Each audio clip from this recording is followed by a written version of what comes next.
What is going on, Psych Perspectives? GeoFlux here, and I'm looking at an article on MSN.com discussing student loans, federal student loans, and borrowers are on edge as President Biden decides how to act on student loan forgiveness. And this is brought to me by MSNBC or MSN.com from CNBC. So, I wanted to highlight this piece. Like millions of other people who borrowed for their education,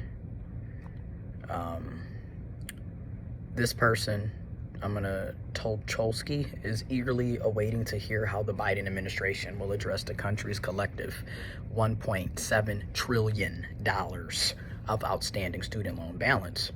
A freeze on student loan payments for federal, only on federal loans. A freeze on federal student loan payments for more than 2 years due to a pandemic-era relief policy that remains in effect. Growing criticism about the lending system and consumer pain from steep inflation have all escalated the pressure on President Joe Biden to act.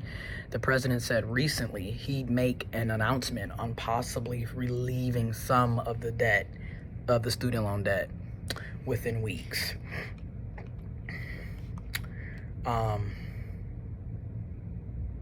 So Tucholsky is 41 years old, graduated with his bachelor's in English in 2003, and currently, as of 2022, nearly 20 years later, is running a professional trade association in Central Florida.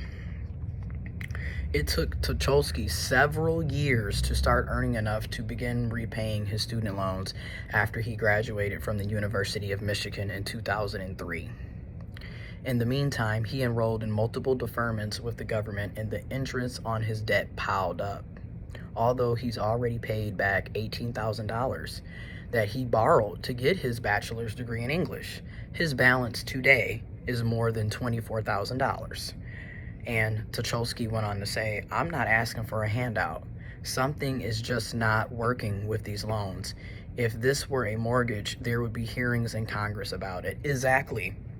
Say it, because at the end of the day, when you look at student loans, it is predatory lending. There's no ifs, ands, or buts about it. It's predatory lending.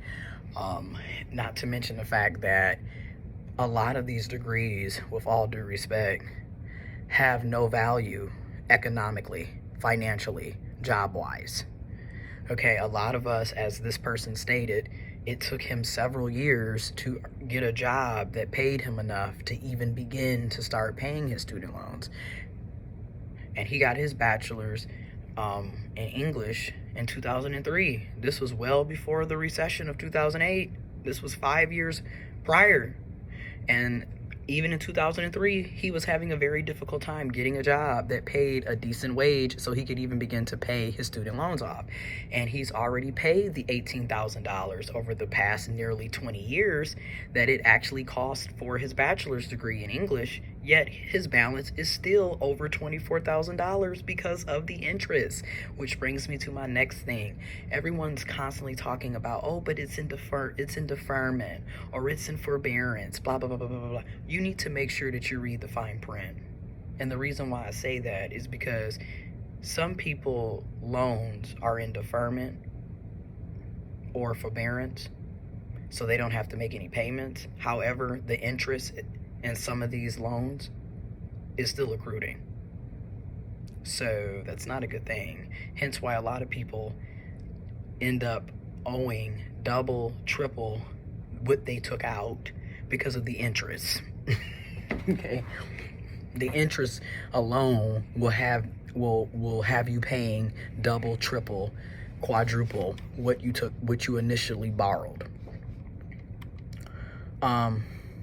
There's no example in the U.S. history of the kind of sweeping debt forgiveness that the White House is currently considering delivering, although consumer advocates point out that large corporations and banks have been bailed out by the government from their own crisis, which is very true. I really get sick and tired of them trying to make it seem like forgiving student loans is unheard of. Meanwhile, what were we doing in 2008 when we decided that we needed to bail out the banks, and when we decided that we needed to bail out General Motors, GM?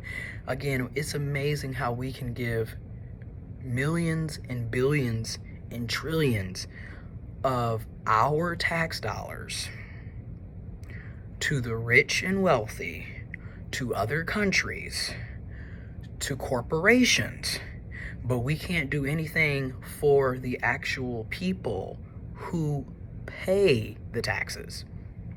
The tax money that's being given to the rich and the wealthy, to foreign countries, I'm just keeping it real, when you look at Ukraine, etc., the money that's going to support war and genocide and violence, the money that's going to these corporations, these banks, these colleges and universities, these institutions, these employers, they're all getting tax cuts. In many cases, they're not even paying taxes. They're finding every loophole in the book to avoid paying their fair share. Yet every time they have a financial issue, which is, as you can see, is often, hello, we had to bail out the damn airline industry in 2020. Did y'all forget? That was just 2 years ago. Who bailed them out? The federal government. With what money? Your tax money. Only for them to turn around 2 years later and be charging you $600 for a simple flight. Yeah. Proponents of student debt jubilee also argue that the erosion of public funding for higher education alongside skyrocketing attendance costs has essentially forced families to turn to loans to send their children to college, an increasingly necessary step to reach the middle class. And here's the thing, I'm so sick and tired of people thinking that going to college is going to help you go to the middle class. Because it's not. It's very, very, very, very, very, very, very, very, very, very, very, very subjective. Because you have to pick the right field, the right major. You have to hope that that job is going to have job opportunities when you graduate.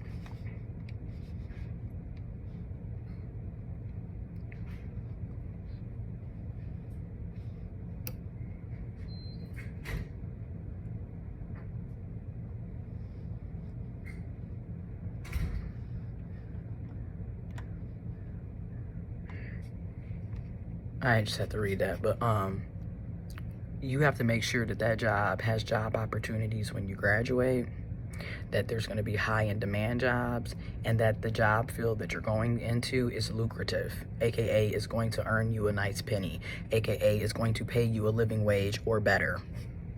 So there's so many caveats and like fine print that has to go into play for it to lead to you having upward mobility and going into the middle class or staying in the middle class or what have you. The median annual income for high school graduates is around $38,000, compared with closer to $79,000 for college graduates, according to an analysis by education expert Mark Kantrowitz. Critics of debt cancellation, though, say it's these higher earnings that show college graduates don't need relief. So again, stop using these blanketed statements. I'm a prime example. You know, I'm very upfront and transparent. The median annual income for high school graduates is around $38,000. I make $40,000 a year before taxes and deductions. That's my gross annual income. After taxes and deductions, I make $28,632. I make less than a high school graduate after taxes and deductions. Before taxes and deductions, I make $2,000 over a high school graduate. So again, how is this upward mobility? How is it that you have a master's degree and you're only making $2,000 more before taxes and deductions of the median annual income for a high school graduate? Oh, and keep in mind, I owe 46,000 plus in student loan debt, compared with closer to 79,000, which would be the median annual income for college graduates. I don't make $79,000. And there's a lot of us that don't make $79,000. So again, it is very specific. It's so many categories that you have to hit right on the dot to even have that type of income. The highest paid job I've ever had was $60,000 a year, and that was 4 years ago. And when you look at the amount of work that I had to do, I was still underpaid. I literally was a regional coordinator for a nonprofit, but I was doing political work, but it was nonpartisan political work, and I was focused more so on ballot initiatives and getting people registered to vote and educating them about the ballot and what have you. And I was driving all over the state. My region was supposed to be Flint, Pontiac, and Saginaw, yet I still had to go to Battle Creek, Kalamazoo, Detroit, Bay City, Port Huron, Battle Creek. I was all over the place. Lansing, East Lansing. I was all over the place. And on average, I was working 60 hours a week or more the entire time I was at that job. So when you put in all of the time, energy, you're working 20 hours plus more than the average work week. You have to drive all over the state in your car using your gas. I was still underpaid. But granted, 4 years ago, the highest paid job I ever had was $60,000 a year. So, and I currently make $40,000 before taxes and deductions. I am, according to this, $39,000 beneath the median annual income for college graduates. And then if we look at what I make after taxes and deductions, I'm $50,000. I'm $50,500 beneath the median annual income for college graduates. So, and this is with 4 college degrees, 2 associate's degrees, 1 bachelor's degree, 1 master's degree, 8+ years of direct work experience. So again, I just get sick and tired of them using these blanketed statements to make it seem like we're all just rolling in the dough. Because trust and believe, if I was making $79,000 after taxes and deductions, I wouldn't be on here making this video. I would have been able to pay my student loans. You know what I mean? But no. Instead, a lot of us end up, and again, it really depends on your field, on your degree, on your major, on your location. There's so many factors, but a lot of us essentially just ended up in jobs that are low paying and stagnant wages, and more than likely you're probably overworked, as that seems to be the norm nowadays for most jobs. So the lack of precedent, high price tag, and political calculations for forgiving the country's outstanding education debt, which has nearly doubled over the last decade. So literally between 2012 and 2022, the last decade, it has doubled. Likely explains why Biden administration hasn't decided what to do. Amongst its biggest uncertainties is how much of the debt to cancel. On the campaign trail, during the presidential campaign trail, President Joe Biden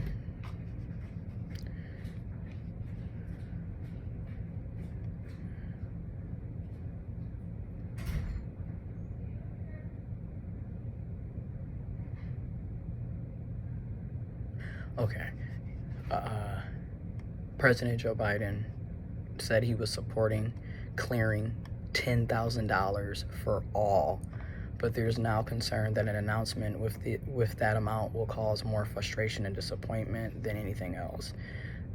the average student loan balance is 3 times that, at around 30,000. More than 3 million borrowers, mostly graduate students, owe north of $100,000. I have a graduate level degree. I only owe 46,000 plus, which is a blessing and a privilege. Because I was able to get scholarships, I was able to get grants, I paid out of pocket for a lot of stuff. I didn't stay on campus, I didn't have a meal plan, I didn't go away to school. You know, I made a lot of cuts so I could avoid going into massive student loan debt, and I still ended up in student loan debt. The average student loan balance is 30,000. I'm 16,000 plus over that. But for me, having 4 college degrees and having a graduate level degree and not being 6 figures or more in debt is a blessing and a privilege, and I don't take that for granted, and I do recognize that. Because I'm nowhere near the $100,000 mark. You know, that's $54,000 more than I have. For 83% of Black borrowers, canceling $10,000 of debt still leaves them with a balance higher than the original amount, said Astra Taylor, co-founder of the Debt Collective, a union for debtors. That is unacceptable. Which I agree. I mean, granted, if they forgive $10,000 of my student loans, I'm not going to tell them don't do it. I'm going to accept the $10,000 forgiveness, and you know, it is a start, you know, it's something. But realistically, if I get $10,000 forgiven, I'm still gonna owe 36,000 plus. And I'm still working at a place that's paying me $40,000 before taxes and deductions. Yet I'm supposed to pay you $36,000 back if you forgive $10,000, and then I'm not getting $40,000 back at once. Thanks to taxes and deductions, I'm losing basically $12,000 a year. So I'm supposed to pay $36,000, providing that you forgive $10,000 on a net income after taxes and deductions of $28,632. While still trying to live. Still got rent, mortgage, you know, gas, utilities, food, renter's insurance, other bills, you know, like I said, utilities, electricity, you know, internet, cell phone, life insurance. You know, you have other bills and responsibilities.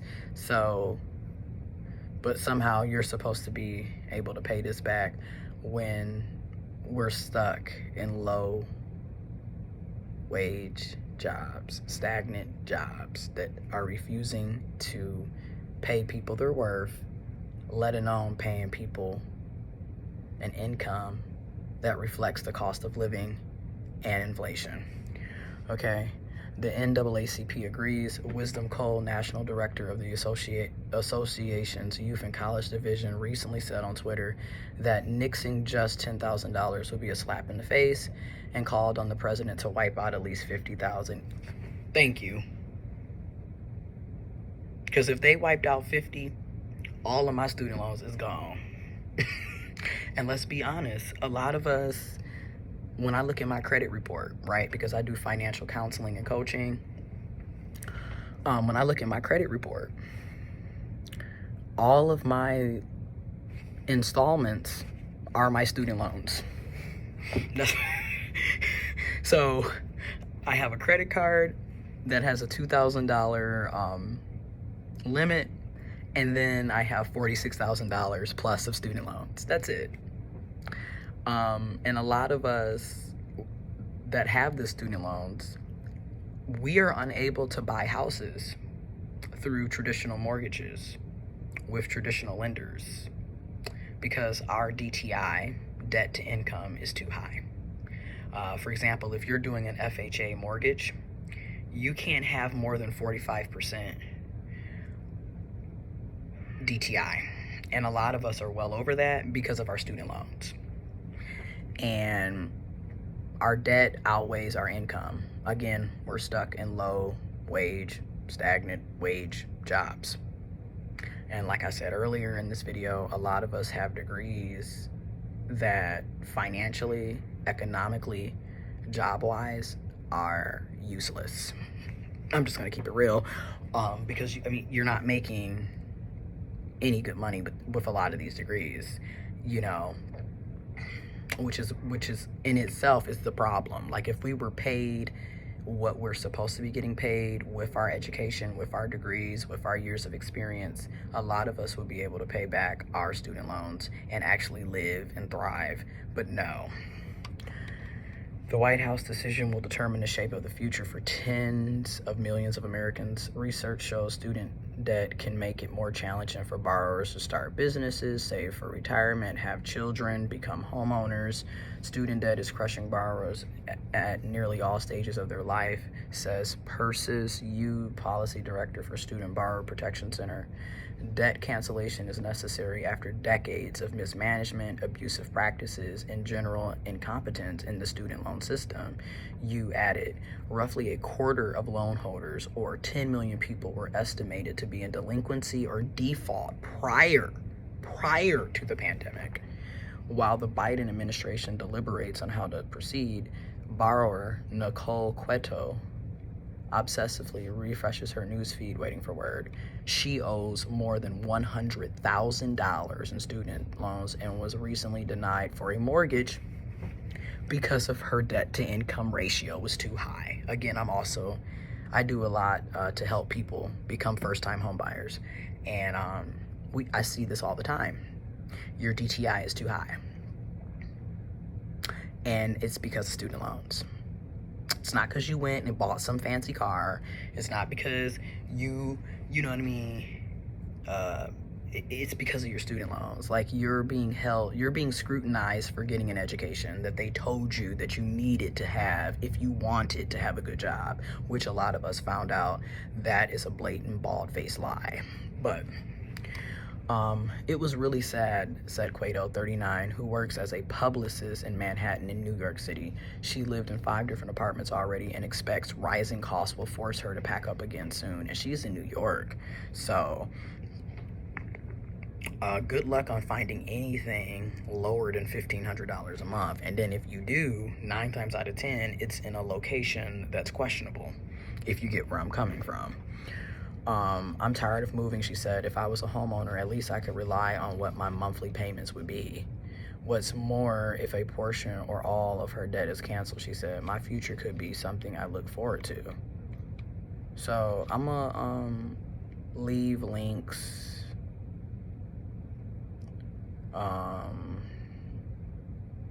Yeah, I'm gonna leave links and stuff about the student loans and everything that's going on around it in the description box below. But something has got to give, you know, and I'm gonna keep saying this. I started paying on my student loans when I graduated in May of 2014 with my bachelor's of arts in sociology with a minor in substance abuse treatment. I didn't have any student loans prior to 2012 because I had a full ride scholarship when I obtained my 2 associate's degrees, liberal arts and general studies. I had a full ride, so I didn't have to take out any student loans. I took out student loans when I transferred to the University of Michigan Flint Extension Campus, a part of the University of Michigan system. And I had partial scholarships. So I graduated with my bachelor's with about $13,000 worth of student loans. And I had paid off like $2,000-3,000 of it before going back, because I took a year off and worked, and was also, you know, helping with my grandfather and just a lot of stuff that was going on. And I came back to get my master's September of 2015 to April of 2017. And I had paid off about $3,000 because I started paying on my student loans May of 2014. And that's when I was working as a part-time custodian at the university that put me in debt. And I was making $7.40 an hour in 2014 with 2 associates and a bachelor's degree. I was getting like $3.78 every 2 weeks. And I was making payments on my student loans. And my biggest regret to this day, like if I could take back one like specific thing through everything, to me the biggest mistake I made was going back to get my master's. That was the biggest mistake. Like, there's like hands down, that was a mistake. I had no business going back for that, because I could have just paid off. Because remember, I paid $3,000 off of that 13. So I could have paid that $10,000 off and went on about my life. But my stupid butt decided that I was going to go back to school. Granted, it was also to honor my grandparents. But still, my stupid butt went back to school and basically tacked on an additional $33,000 of student loan debt in between September of 2015 and April of 2017. Not even a full 2 years, because I was able to finish my program in basically a year and a half, because I only needed 30 more credits to get my master's, because I had already took graduate level coursework as an undergraduate student.